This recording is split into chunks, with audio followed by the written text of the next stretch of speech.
Are you ready to continue a real discussion about vaccines? I'm Dr. AK with the Whole Human Health and Wellbeing. I'm a board certified emergency medicine and lifestyle medicine physician, and I focus on treating the whole human, keeping you healthy on the inside and healthy on the outside to keep you out of the emergency department. And we are going to get into more real discussions, transparent discussions about vaccines. We've done a lot of talking about measles up until now, so I want to talk about flu.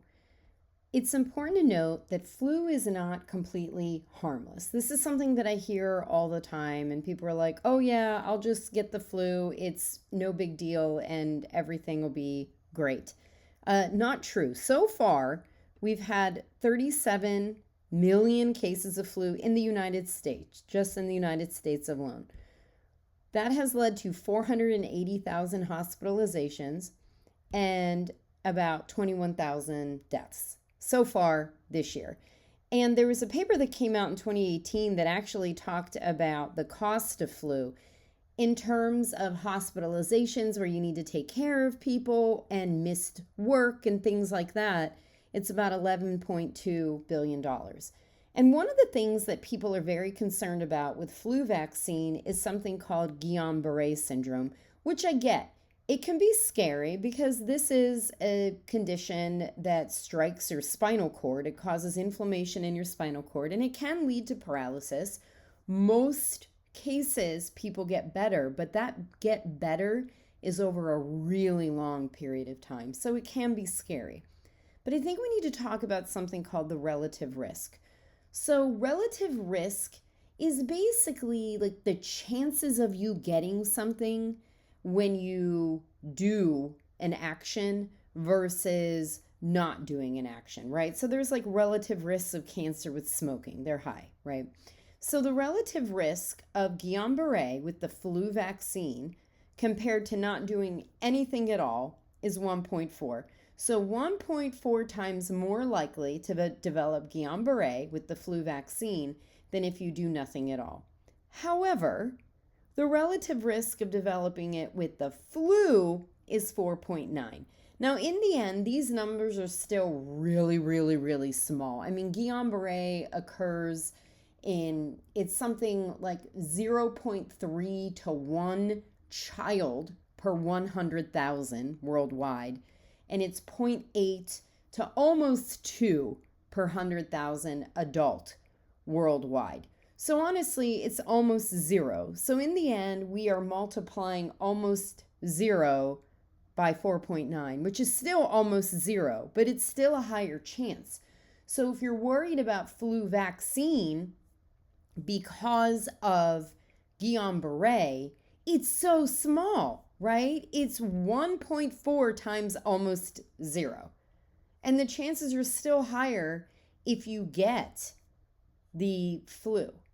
And the one thing that I think we do need to talk about with flu vaccine, a lot of people get discouraged because they're like, hey, I got the flu vaccine and I still got the flu.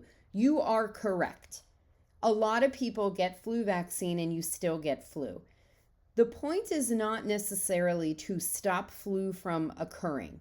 The point is to decrease the severity of illness. So if you are less than 5 years of age, or especially less than 2 years of age, well, you're probably not listening to this if you are, or if you're 65 years of age or older, or if you're pregnant, your chances of having serious complications from flu, like hospitalization, developing a pneumonia, dehydration from nonstop vomiting. I mean, there's like a long list of complications from flu.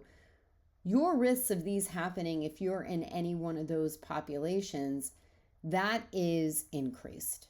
The pneumonia that people get after flu is so aggressive that a lot of people need assisted breathing, not necessarily like intubation. I mean, some people really do. Their lungs fill with fluid and they need to be intubated. But you need other kinds of oxygen delivery systems to help your lungs. And some people end up on something called ECMO, which is basically bypass. They hook up your blood to a machine, it puts oxygen in your blood, and then that blood goes back into your body. So, flu is not harmless, and the point of the vaccine is to prevent severity of illness. And the one thing that we're most worried about in terms of bad things that can happen with the vaccine, it's so rare, it's so small, and it even occurs less than that if you actually get the flu. And there's a very high chance that you're going to get the flu. Look right now, it's flu A and the hospitals are packed.